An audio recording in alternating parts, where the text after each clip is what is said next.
आ headline ना प्रायोजक छे पतंजलि गाय का घी, हर माँ का भरोसा, प्यार से परोसा, माँ के हाथ से बने बिलोने के घी जैसा। समय बदलायो पण स्वाद न बदलायो। महक सिल्वर मारो दिलभर।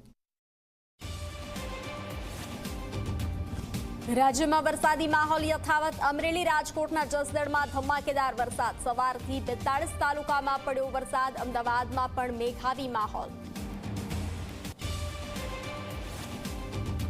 नर्मदा डेम में सतत पानी आवक। डेमनी जल सपाटी थई 138.33 मीटर। 5 दरवाजा खोलीने छोड़ायु पानी तो सौराष्ट्रनो भादर 1 डेम पण थयो ओवरफ्लो।